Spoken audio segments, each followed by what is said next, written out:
Jadi sebenarnya apa? Yang kau lakukan itu, baik atau buruk, sebenarnya itulah keinginanmu untuk dirimu sendiri. Kau bikin baik, berarti kau memang ingin jadi orang baik, ingin bernasib baik.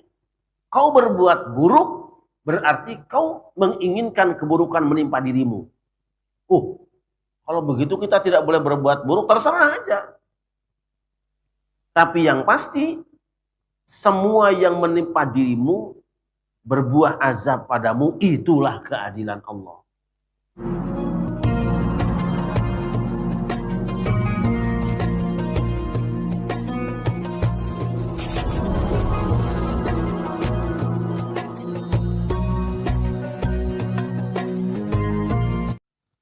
Assalamualaikum warahmatullahi wabarakatuh. Alhamdulillah wassalatu wassalamu ala rasulillah wa ala alihi wa sahbihi wa man tabi'ahu wa wala. Al-Fatihah. Alhamdulillah.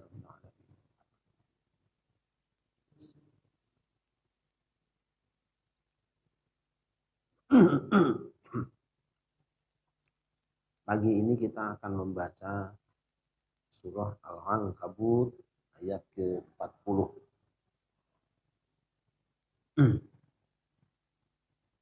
A'udzu billahi minasy syaithanir rajim. Bismillahirrahmanirrahim. Fakullan akhadna bidzambihi faminhum man arsalna 'alaihi hasiba ومنهم من أخذته الصيحة ومنهم من خسفنا به الأرض ومنهم من أغرقنا وما كان الله ليظلمهم ولكن كانوا أنفسهم يظلمون.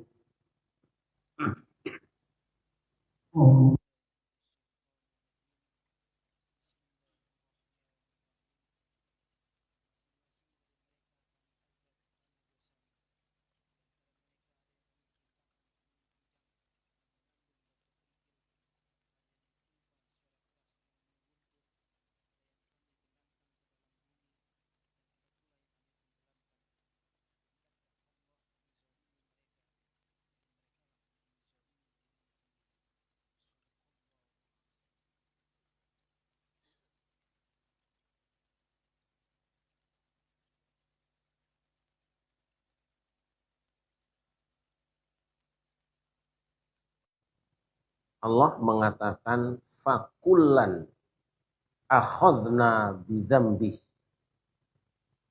Semua bangsa-bangsa terdahulu, hai Muhammad, kami ambil, kami siksa karena sebab dosa dia. Dzambihi, dengan dosa dia.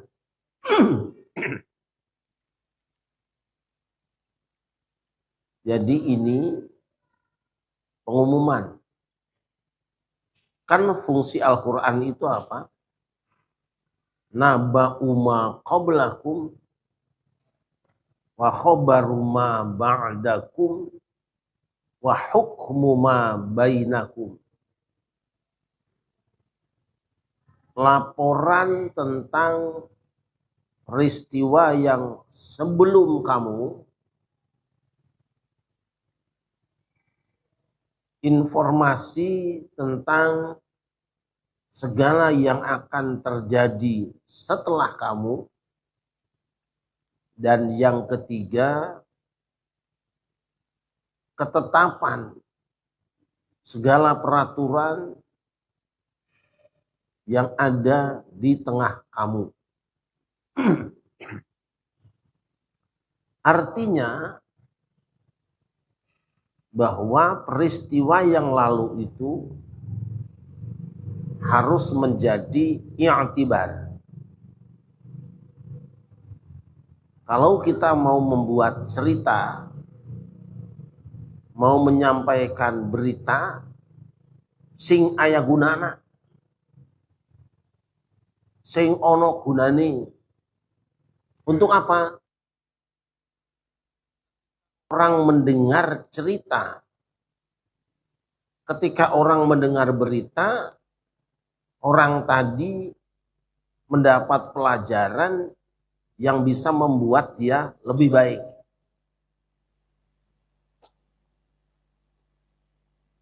Tidak mengherankan para pujangga Jawa. Maksud Jawa itu Indonesia. Karena dulu namanya Al-Palimbani ya Al-Jawi. Sambas ya Al-Jawi. Banten ya Al-Jawi. Sama seperti guru-guru di negara lain. Masing-masing kadang-kadang membuat cerita. Tujuannya apa? Dengan cerita itu untuk menggiring imajinasi orang, menvisualkan seolah-olah di depan matanya ada sebuah peristiwa yang kemudian dari peristiwa itu dia berkaca. Peristiwa itu terjadi pada orang itu. Bisa jadi juga menimpa saya kalau saya kelakuannya sama dengan orang itu. Nah sebenarnya itu. Bahkan anak-anak kecil itu oleh orang-orang tua kita dulu sering diceritain dongeng-dongeng. Mungkin yang usianya di atas 60 tahun tahu namanya bunga melur dulu. Ustaz Taufik nggak tahu itu.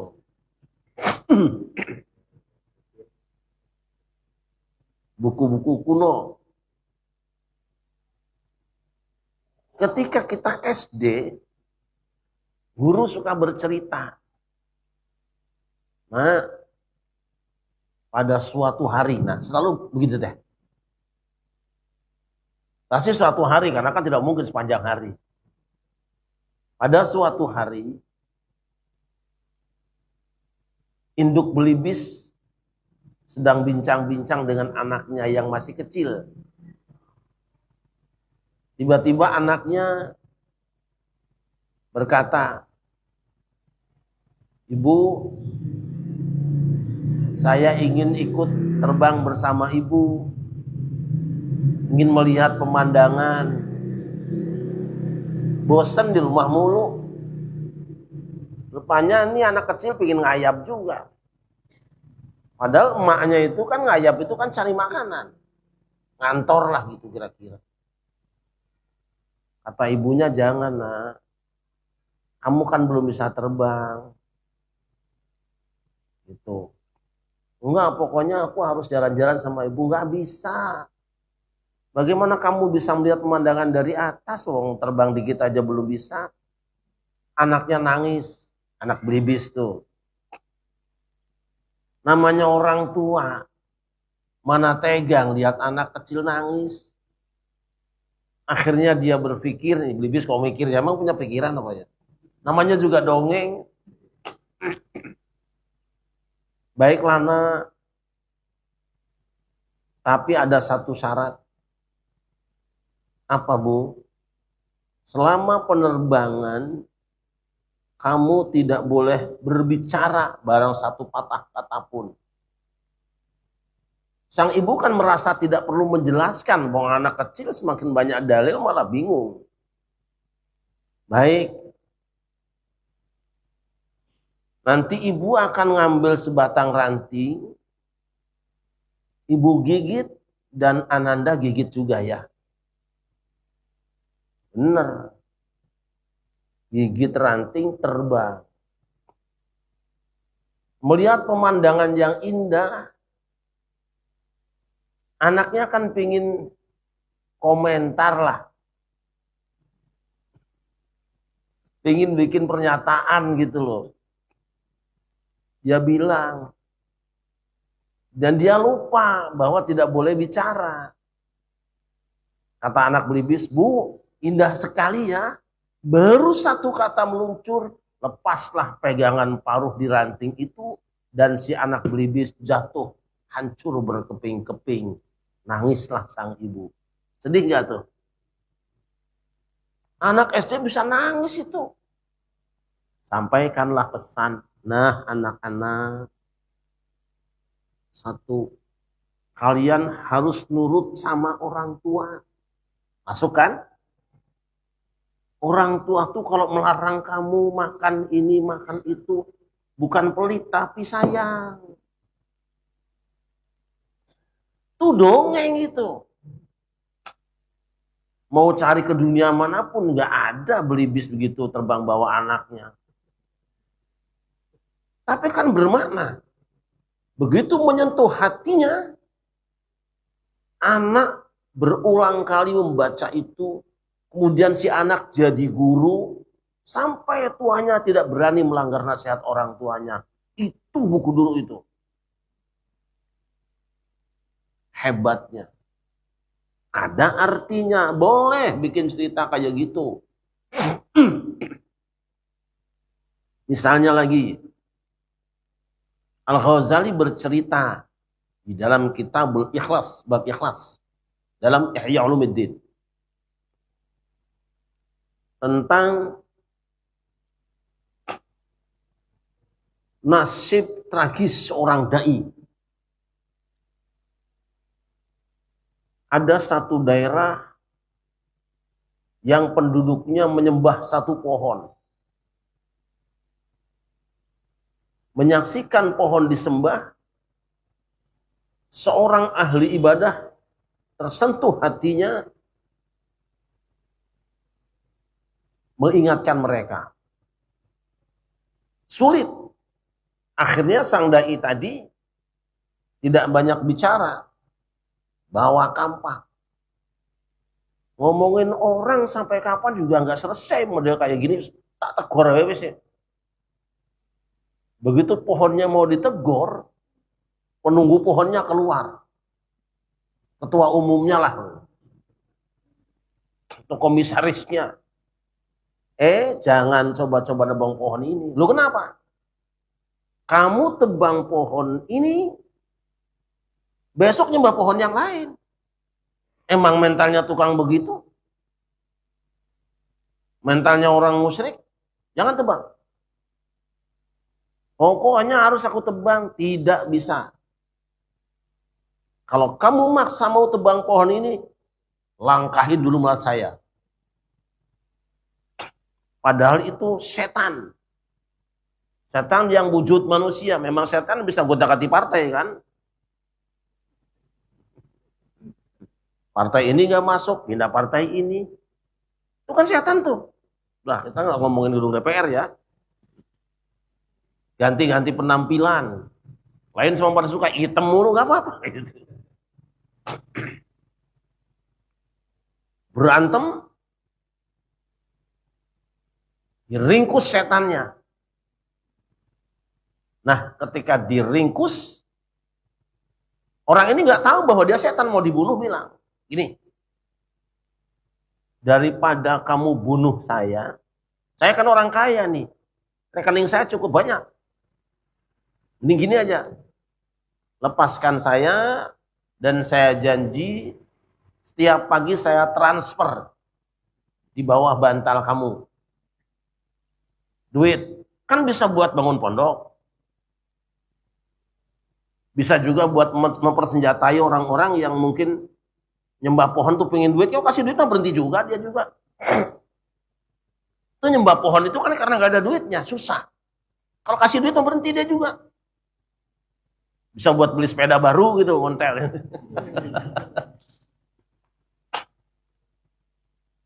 Bener nih, hit. Oke, deal.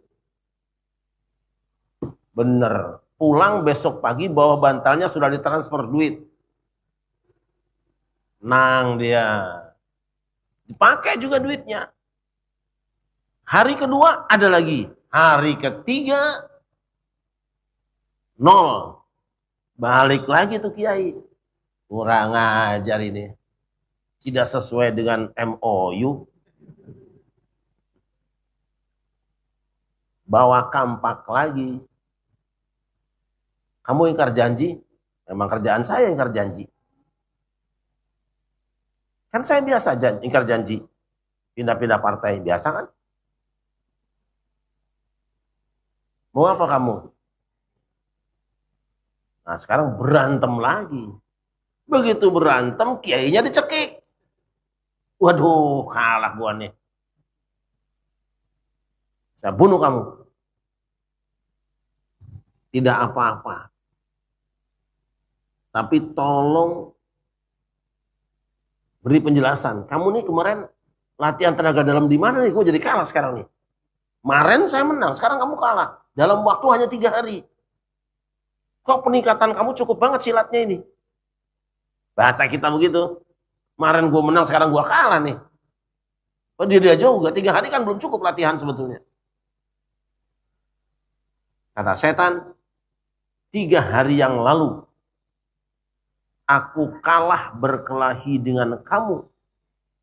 Karena waktu kamu datang ke sini bawa kampak, itu di hatimu ada tauhid ikhlas karena Allah. Hari ini kecil kamu gue kalahin, kenapa? Karena di hatimu ada duit. Marah karena duit. Ini cerita ini tidak ada dalam Al-Quran. Tidak ada di dalam hadis. Bahkan diduga ini cerita buatan ulama. Tapi ada nggak pelajaran diambil? Ada. Itu. Supaya orang yang mendengar cerita ini terjaga tauhidnya, ikhlas di dalam beramal. Makanya judulnya Kitabul Ikhlas, di babul ikhlas.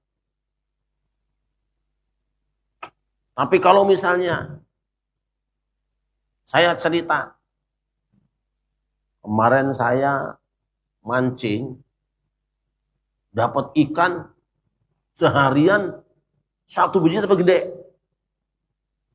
Sehari mancing dapat 1, tapi 10 kilo beratnya. Ada gunanya nggak ngomong gitu ke orang? Ada manfaatnya nggak? Saya tadi berantem sama orang, gue piting aja tuh, gue injek palanya. Ada gunanya nggak? Cuma cerita kehebatan dirinya.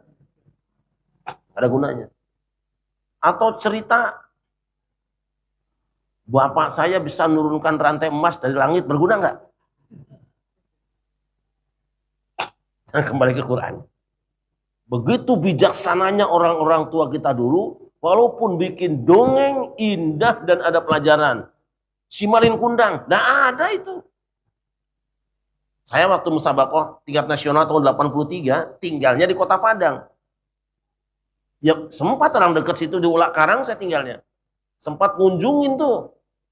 Ziarah ke Mbah Malin Kundang itu. Emang ada batunya kayak orang. Tapi saya tanya orang sono, emang itu dia orang? Enggak, itu kan cerita aja. Dipantes-pantesin. Tapi cerita Malin Kundang yang durhaka pada ibunya, gara-gara ibunya miskin, dia sudah kaya, jadi pelajaran buat kita semua. Dongeng sebetulnya. Cangkupan perahu. Sangkuriang. Mosok kawin sama anjing. Ya kan? Ceritanya kan si Tumang itu kan. Kawin sama ibunya, terus dipukul. Apa ditendang, jadi perahu, jadi gunung. Nggak mungkin lah. Tapi ada maknanya.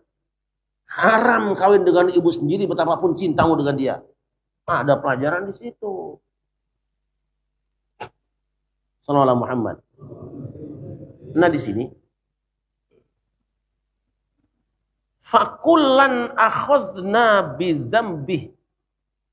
Semua orang-orang yang sudah berlalu, hai Muhammad, kami siksa. Yang menyiksa itu Allah.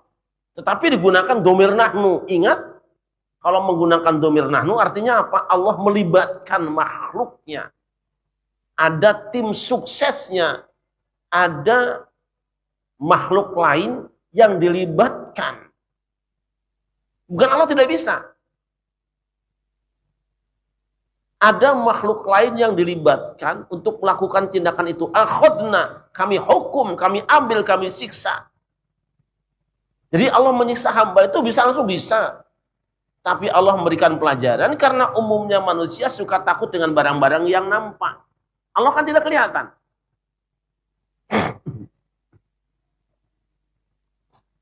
Nah, semua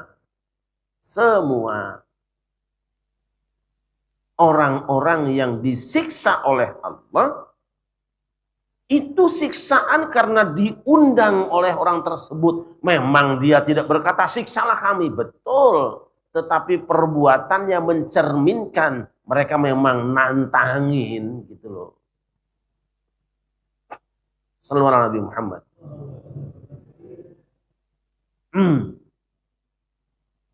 Maka Allah melibatkan makhluknya dengan makhluk apapun. Makhluk yang besar, makhluk yang kecil, makhluk yang tidak kelihatan mata. Allah bisa perintah.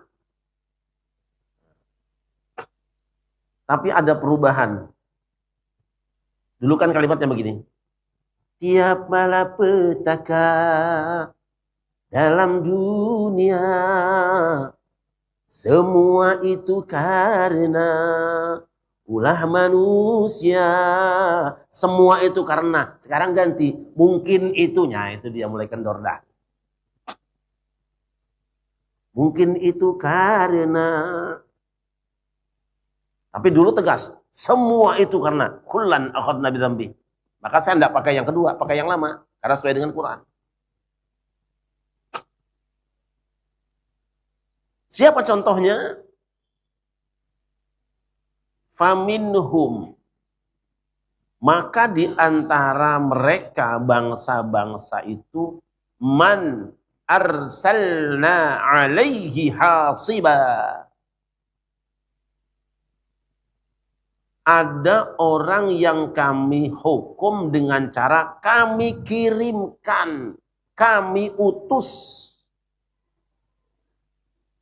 batu panas. Petugas pelaksananya yang mengeksekusi batu. Batu nggak punya nyawa.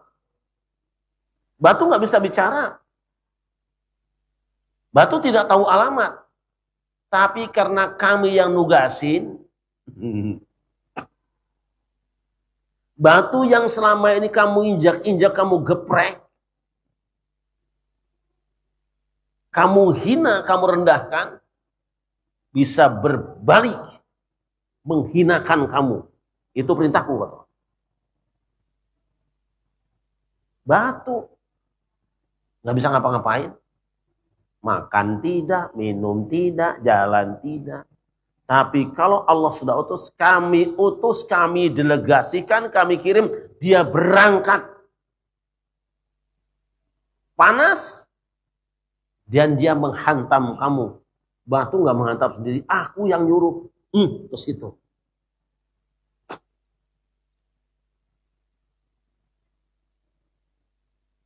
Wa minhum man akhadhathu sayhah. Di antara mereka ada yang dihajar oleh suara teriakan keras. Culagur. Kita sering mendengar ya. Kemarin ketika ada bencana, selalu ada laporan. Sebelum terjadi pasti ada suara keras. Ini kan? Ini kaum yang terdahulu, kaum A itu lebih kencang lagi. Biar memekakkan telinga.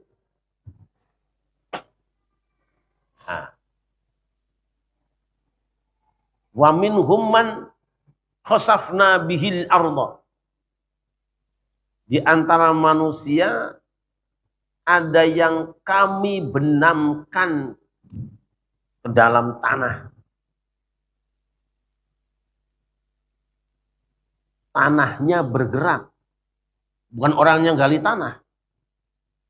Tanahnya bergerak, terbuka, jeblung, rapat kembali. Selama ini tanah dipaculi, diinjek-injek, dia nerimo ae. Memang tugas dia melayani manusia kok. Tapi ketika manusia tidak mematuhi sang pencipta dan pemilik tanah, tanah ditugaskan Allah. Ini orang kurang ajar, kamu makan aja. Wa minhum man aghraqna. Di antara mereka ada yang kami siksa dengan cara kami tenggelamkan. Air yang biasa kita gunakan mandi, kita sedot buat minuman, apa namanya, botol, masukin gelas, masukin jerigen, dia dibawa disedot ke atas, tiba-tiba berubah. Allah perintahkan naik masal, yang di atas turunnya masal. Kenapa ya Allah? Aku sudah gak suka sama orang-orang ini.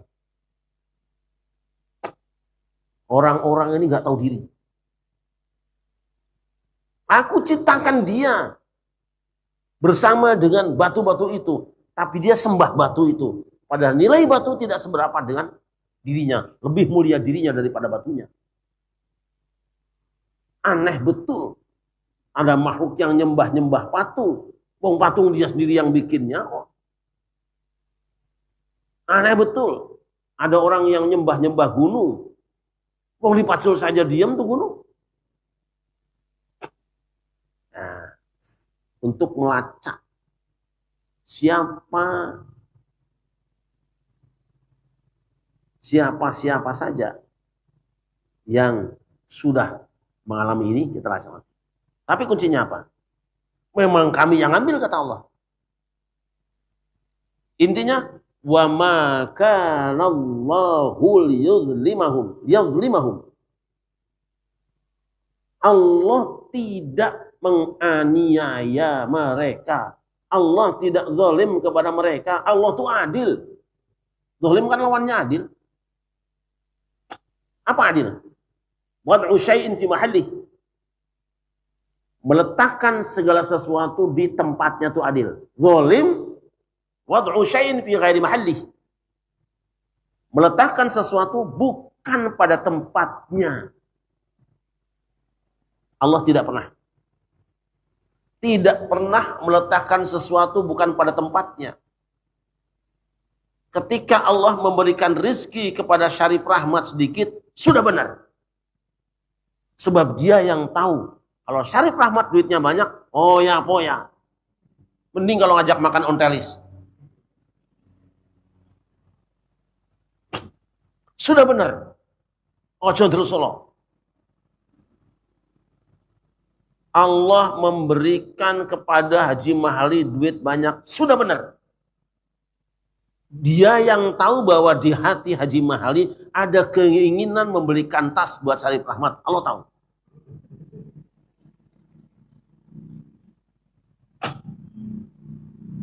Dan ketika Allah Subhanahu wa ta'ala menurunkan penyakit pada satu bangsa, Allah sudah benar. Sebab apa? Kalau tidak ada penyakit, tidak pernah kumpul antara dokter dengan pasien berhari-hari. Indah. Allah tidak pernah salah masang. Pun ketika mengazab bangsa-bangsa ini. Apa yang Allah lakukan kepada orang-orang yang dihantam batu kerikil, berundung. Batu besar, gelundung. Sudah benar. Apa yang Allah kirimkan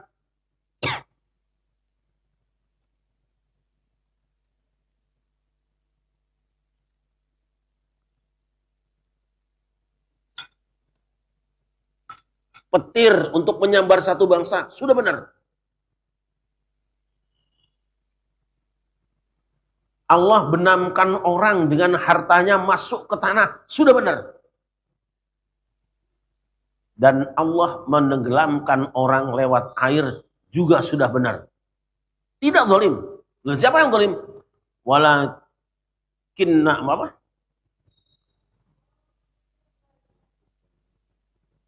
Walakin kanu anfusahum yadlimun.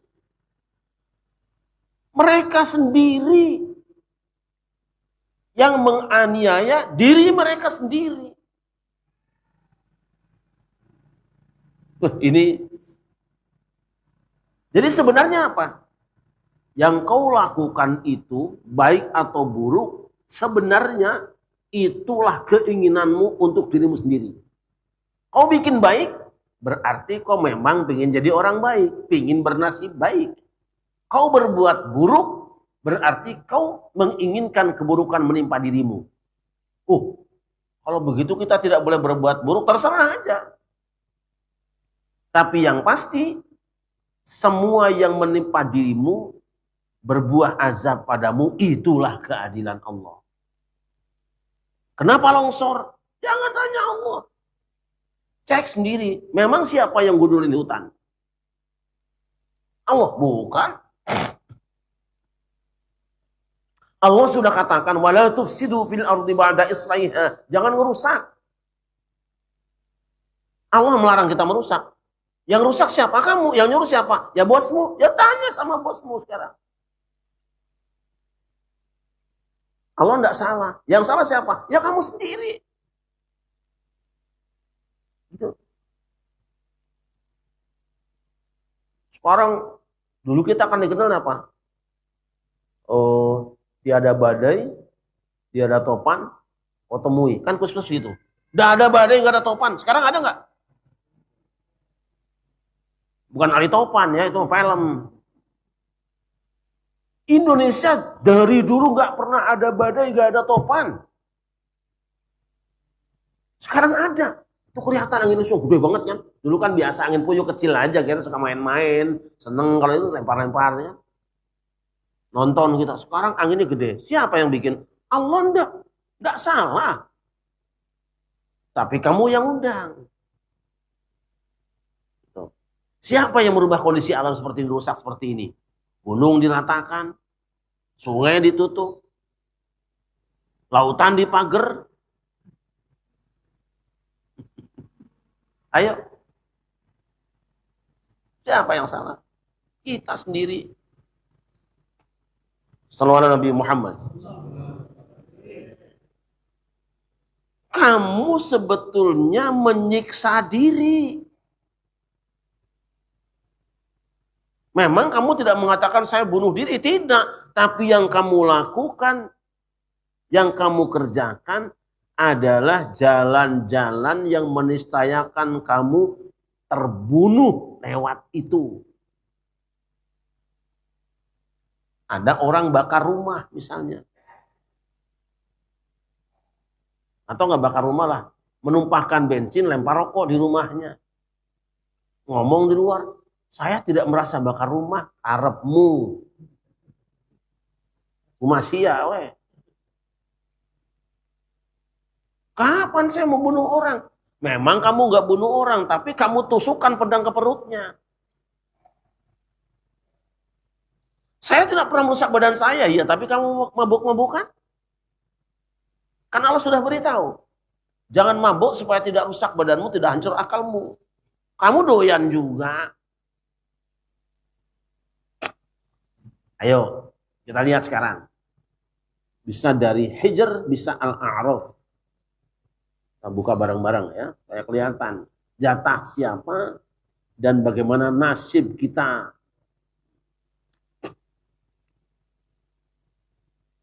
Pertama, mulai dari ayat 59, Al-A'raf. Laqad arsalna Nuhan ila qaumihi faqala ya qaumi ibudullaha ma lakum min ilahin ghairuh inni akhafu 'alaikum adzab yaumin 'adzim. Sungguh kami telah utus Nuh pada kaumnya. Dengan satu perintah, dia berkata, "Hei bangsaku, perhambakan diri kamu kepada Allah. Tidak ada Tuhan buat kamu semua selain Dia. Aku khawatir kalau kamu tidak menghambakan diri pada Allah, kamu akan disiksa. Ada hari besar kamu disiksa nanti." Apa dosa mereka? Dosa umat Nabi Nuh itu menyembah patung. Orang-orang soleh mereka di kuburan dibuatkan patung gede-gede. Bukan ziarah kubur. Mula-mula memang muji-muji karomahnya, kemuliaannya, lama-lama minta tolong kepada kubur. Ada yang gitu sekarang ya? Ada sampai minta fulus. Diingatkan oleh Nabi Nuh. Tapi Nuh malah diancam. Dipersalahkan. Kamu kan anak maren. Bocah maren tahu apa. Dari dulu udah begini kok. Udah. Dihancurkan oleh Allah dengan tsunami. Salah Allah? Tidak. Kalian saja sendiri. Mempertuhankan kuburan-kuburan, mempertuhankan patung-patung yang dibuat di kuburan. Maka para ulama tegas, kuburan jangan dihias-hias. Sebab tidak semua orang mengerti. Kita menghormati, tapi orang awam memuji. Tapi dia punya karomah. Karomah itu bukan kehebatan dia, tetapi kemahakuasaan Allah. Dia diberi anugerah dengan karomahnya itu. Maka kalau kamu minta ya ke Allah, bukan ke dia. Ini saya ulang-ulang ya masa karomah ya, supaya tidak salah paham. Apa itu sih karomah itu? Amrun khariqun lil 'adah. Sama dengan mujizat kan bahasanya. Kaidahnya itu mujizat apa? Peristiwa atau kejadian yang luar biasa yang terjadi pada seorang nabi dan rasul. Itu mujizat. Kalau kejadian luar biasa yang terjadi pada seorang calon nabi atau rasul namanya irhas. Kalau kejadian luar biasa pada seorang wali namanya karomah. Dan seterusnya lah. Memang ada kejadian luar biasa yang di luar nurul kata orang sekarang. Di luar nalar. Di luar kemampuan umumnya manusia. Tapi terjadi pada seorang manusia. Nah, kejadian luar biasa yang terjadi pada seorang wali namanya karomah. Keramat bahasa kitanya mah. Misalnya,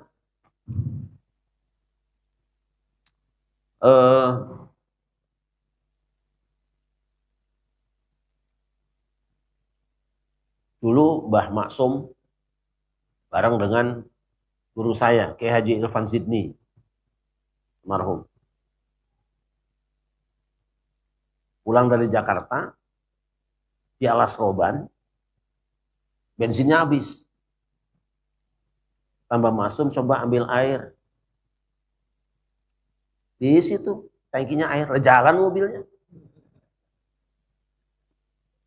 Ini yang cerita guru saya sendiri, jadi kalau bohong ya guru saya dah. Kiai Haji Irfan Zidni, teman berduaan dengan Kiai Haji Munzir Tamam, orang tokoh ulama Betawi. Di berdua nih, 17 tahun di Irak, pulang ke sini ngajar kami di sini, bercerita itu. Kita sering melihat, berarti itu kehebatan Mbah Maksum salah. Mana bukti salahnya? Coba suruh ngulangin, bisa nggak? Bisa.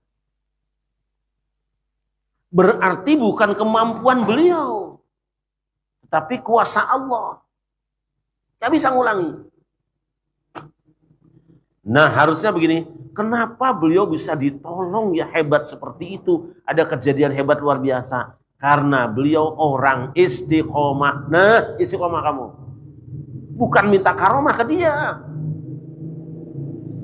Jelas ya? Syekh Abdul Qadir Jalani, bajingan tobat semua.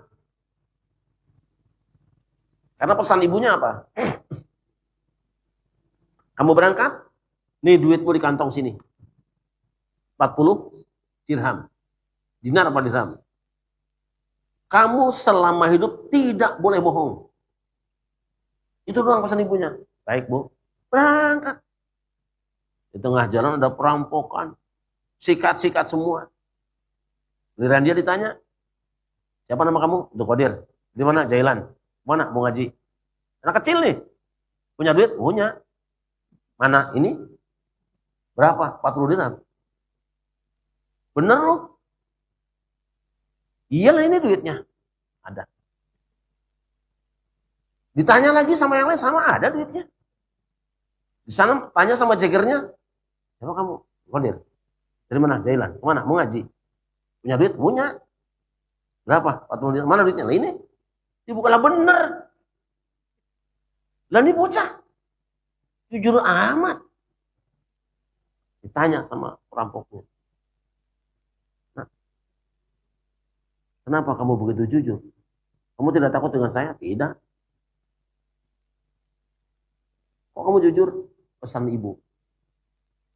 Itu pelak nangis gembongnya itu. Saya tobat hari ini. Masya Allah kamu anak kecil sudah hormat sama ibu. Seumur hidup saya bohong mulu sama ibu. Pantesan jadi bajingan. Dialah murid pertama Syekh Abdul Qadir Jailani. Itu karomah beliau dari Allah Subhanahu wa taala. Bisa nggak ngulangi? Belum tentu.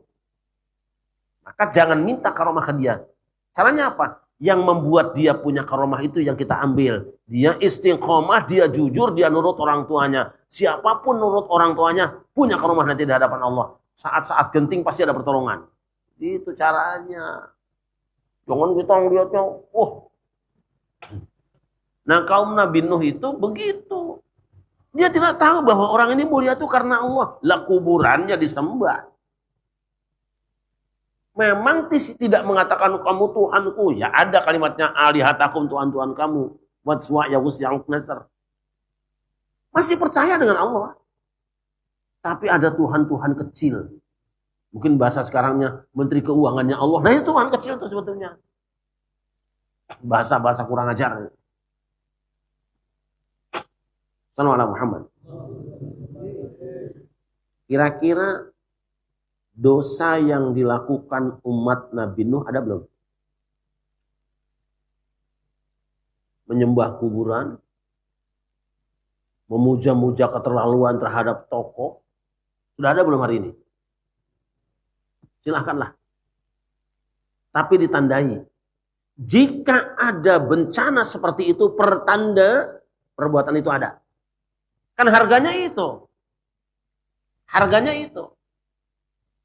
Harganya segitu tuh. Dan yang kedua.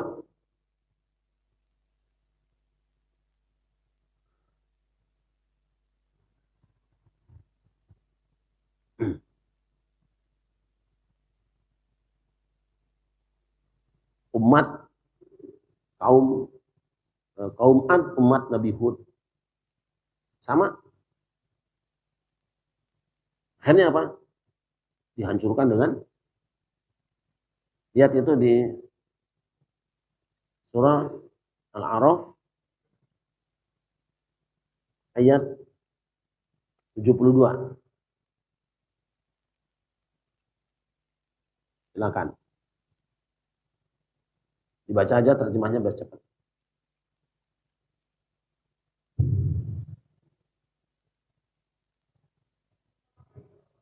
Bismillahirrahmanirrahim.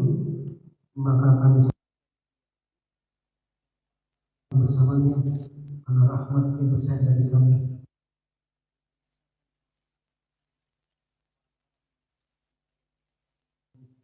Bukanlah marwah ini.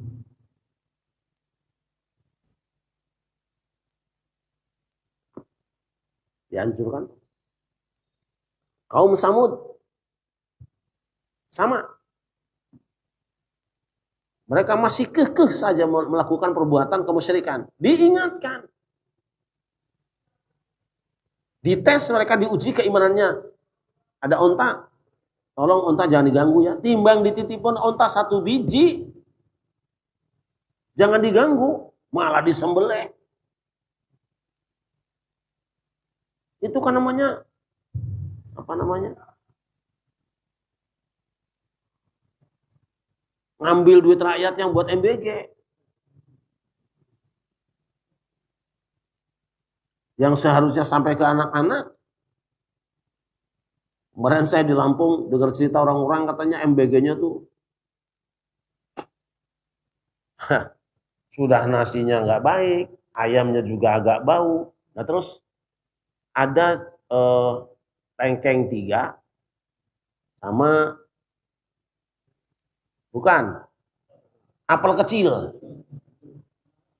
Saya itu namanya MBG, makanan burung gelatik sih.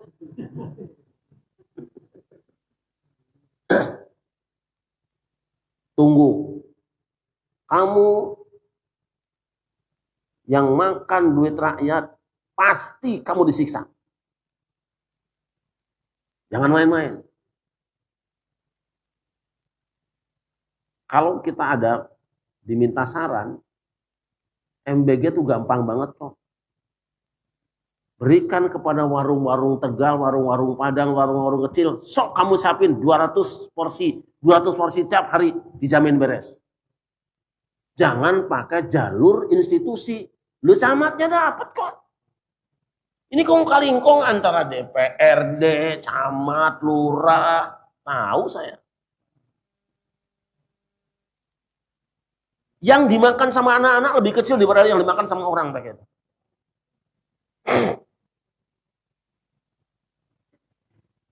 Kamu yang makan MBG jangan macam-macam. Jangan merasa tenang. Dia azab kamu sama Allah.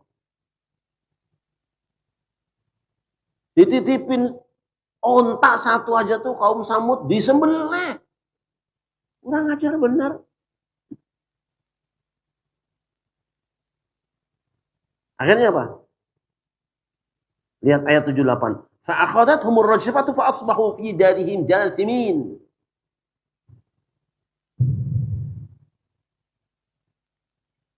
Maka gempa dahsyat menimpa mereka sehingga mereka menjadi mayat-mayat yang bergelimpangan di dalam reruntuhan tempat tinggal mereka. Tunggu aja. Kamu boleh bangun rumah yang besar dengan cara makan duit rakyat. Nanti kamu runtuh di situ, diurugin kamu dengan rumah itu. Roboh rumahmu itu.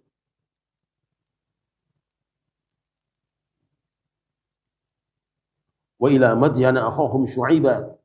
Dan kepada penduduk Madian kami kirim saudara mereka, Syu'aib. Apa sih dosanya mereka? Dosanya penduduk Madian itu terlibat riba. Diingatkan. Jangan makan riba. Timbangannya curang. Itu kan riba sama itu. Kiloannya curang. Diinjek lah. Ya kan? Ditambahin duit 500. Akan jadi berat itu. Iya. Aneh, ada kiloan timbangan itu ditambahin ini sini. Kan ada di ek dulu namanya ek ya. Saya beli durian di Bali, aja ya, Pak. Di apa namanya? Kintamani. Beli durian tuh. Gimana kan lagi sono tuh, saya ngeliat durian, nih, dia nih. Perhitungan saya, paling tidak 3 kilo nih durian. Cuma 1 kilo 8 on. Jujur. Dari mana? Saya pengalaman di sekitar Jakarta. Durian segitu 3 kilo deh. Kok bisa beda? Berarti orang Bali relatif jujur. Mengapa? Orang Bali Hindu agamanya, tapi keyakinannya meresap di hati. Ada karma cash di dunia. Kuatnya keyakinan mereka. Nah, kaum Madian itu adalah orang-orang yang curang dalam timbangan. Diingatin sama Nabi Syu'aib. Ngeyel. Apa buahnya? Ayo. Silakan ayat 91.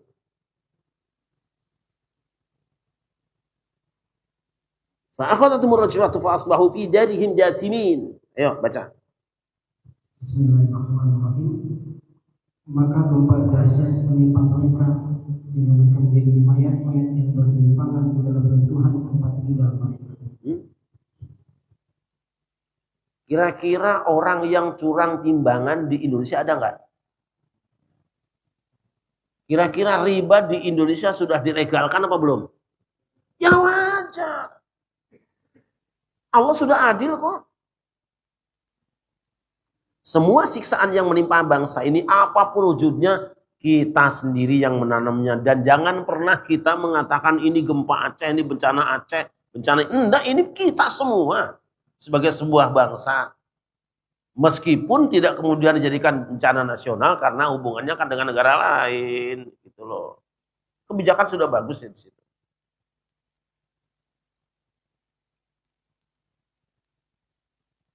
Satu, fakullan akhadna bidzambih. Semua disiksa karena dosanya sendiri. Macam-macam. Dan terakhir, wa ma kana Allahu liyadzlimahum. Allah tidak berbuat curang zalim pada mereka, tidak, sudah adil. Tetapi mereka sendiri yang menganiaya diri sendiri. Istilah orang Jawa tuh ngunduh wahing pakarti. Itu kan istilah orang Jawa itu udah. Kan? Memetik tanaman sendiri. Al-Fatihah.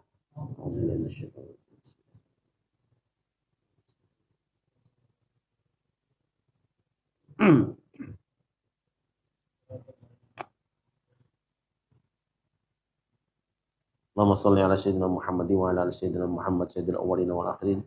Assalamualaikum warahmatullahi tabaraka an kulli sahabati Rasulillah ajma'in. Rabbana la tuzigh qulubana ba'da idh hadaytana wa hab lana min ladunka rahmatan innaka antal wahhab. Rabbana innaka jami'un nas li yawmin la raiba fihi innallaha la yukhliful mi'ad. Allahumma arhamna bil Qur'an waj'alna imaman wa nuran wa hudan wa rahmah. Allahumma dhakkirna minhu ma nasina wa 'allimna minhu ma jahilna warzuqna tilawatahu ana al-laili wa atrafan nahar waj'alna hujjatan ya rabbal alamin. Allahumma shrah bil Qur'ani sudurana. Allahumma ighfir bil Qur'ani dzunubana. Allahumma nawwir bil Qur'ani umurana. Rabbana atina fid dunya hasanatan wa fil akhirati hasanatan wa qina adzabannar. Wassallallahu ala sayyidina Muhammadin wa ala alihi wa sahbihi wa baraka wasallam. Bifadli subhana rabbika rabbil izzati amma yasifun. Salamun alal mursalin walhamdulillahi rabbil alamin. Assalamualaikum warahmatullahi wabarakatuh.